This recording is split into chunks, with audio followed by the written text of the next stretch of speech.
بسم الله الرحمن الرحيم maanta ay tahay 5 bisha afraad sanada 2019 waxa qabsoomay shir aan caadi ahayn ee golaha wasiirada waxa shirka shir gudoominaya ra'iisul wasaare ku-xigeenka xukuumadda federaaliga Soomaaliyeed shirkan waxyaabihii ugu muhiimsanaa ee loogu hadlay waxa kamid ah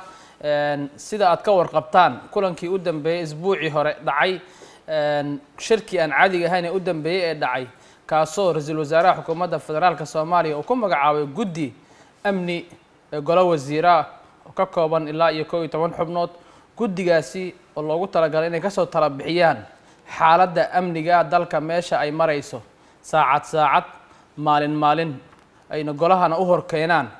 shirkaasi ay maanta guddiga ayaa warbixin loogu dhageystay oo talooyinkoodii iyo sida iyo xaaladda halka ay marayso ay golaha u soo gudbiyeen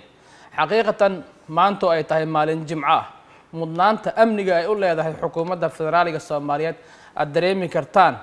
sida ay kaga go'an tahay maalin shaqo aan ahayn in laga tashado xaaladda amni dalka ay marayso qodobadii ajandaha kamid ahaa